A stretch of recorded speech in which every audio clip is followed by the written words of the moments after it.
नमस्कार। आज हम बाजार की कुछ दिलचस्प पहेलियों को सुलझाने की कोशिश करेंगे। देखेंगे कि बड़ी खबरों पर मार्केट ने वैसा रिएक्ट क्यों नहीं किया जैसा सब सोच रहे थे, और इस सब के आधार पर अगले हफ्ते के लिए हमारी क्या रणनीति होनी चाहिए। तो चलिए सीधे उस सवाल पर आते हैं जो सबके दिमाग में था। बिहार चुनाव के नतीजे आए, एक बड़ी जीत हुई और सबको लगा कि अब तो बाजार रॉकेट बन जाएगा। पर रैली हुई कहाँ? मार्केट एकदम शांत क्यों रहा? देखिए, उम्मीद तो यही थी। आमतौर पर क्या होता है कि ऐसी बड़ी जीत से बाजार का डर खत्म हो जाता है और जिन ट्रेडर्स ने मंदी पर दांव लगाया होता है वो घबराकर अपनी पोजीशंस काटने लगते हैं, मतलब खरीदारी करते हैं, और इसी से एक जबरदस्त शॉर्ट कवरिंग रैली आती है। पर इस बार ऐसा कुछ नहीं हुआ। तो असल में हुआ क्या? विश्लेषण बताता है कि इसकी वजह शायद मार्केट के अंदरूनी दांव-पेच थे, खासतौर पर ऑप्शंस के ऊंचे प्रीमियम और थीटा डी के। अब ये थीटा डी के क्या बला है? आसान भाषा में समझे तो समय बीतने के साथ ऑप्शन की वैल्यू अपने आप कम होती जाती है। तो हो सकता है इसी वजह से जो रैली आनी चाहिए थी वो दब गई और बस दिन के आखिर में हल्की सी झलक दिखाकर गायब हो गई। चलिए अब मार्केट की साइकोलॉजी से हटकर एक ट्रेडर की साइकोलॉजी को समझते हैं और ये जानते हैं कि किसी एक ही सोच पर अड़े रहना कितना खतरनाक हो सकता है, चाहे वो तेजी की हो या मंदी की। माइकल बरी, ये नाम तो शायद सबने सुना होगा। 2008 के फाइनेंशियल क्रैश की भविष्यवाणी करने वाले, जिन्हें मार्केट का सबसे बड़ा बेर यानी मंदड़िया माना जाता है। लेकिन अब कहानी में एक दिलचस्प मोड़ है। खबर यह है कि वही माइकल बरी अपना फंड बंद कर रहे हैं। वजह? वो लगातार चल रहे इस बुल मार्केट यानी तेजी के बाजार से लड़ते लड़ते थक गए हैं और मानते हैं कि वो मार्केट के साथ सिंक में नहीं है। ये हमें मार्केट की ताकत के बारे में बहुत बड़ा सबक सिखाता है। और ये बात कितनी सच है। जो लोग मार्केट के ट्रेंड के खिलाफ जाते हैं, खासकर मंदी की तरफ, उनके लिए रिस्क बहुत ज्यादा होता है। एक ही गलत दांव उनकी जिंदगी भर की कमाई को खत्म कर सकता है। इसकी एक और मिसाल है जेसी लिवरमोर की कहानी, ट्रेडिंग की दुनिया का एक लेजेंड। सोचिए, एक इंसान 3 बार शून्य से उठकर अरबपति बनता है और फिर वापस दिवालिया हो जाता है। उनकी कहानी एक ट्रेडर की जिंदगी के जबरदस्त उतार चढ़ाव और संघर्ष को दिखाती है।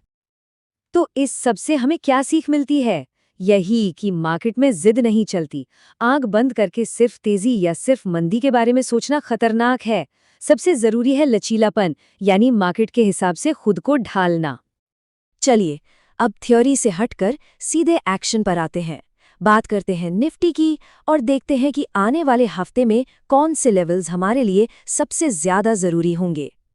ओके, तो निफ्टी के लिए गेम प्लान समझते हैं।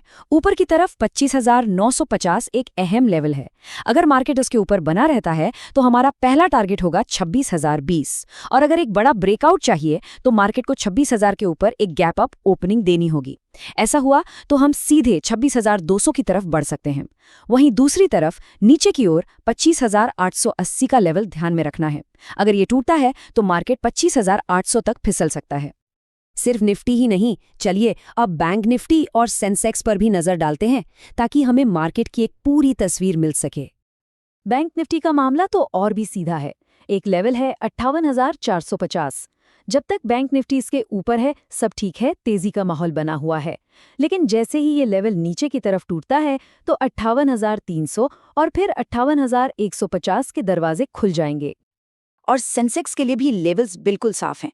ऊपर की ओर 84,700 का लेवल पार होते ही 85,000 का टारगेट सामने होगा, और नीचे की ओर अगर 84,550 टूटता है तो पहले 84,400 और फिर 84,200 के स्तर देखने को मिल सकते हैं।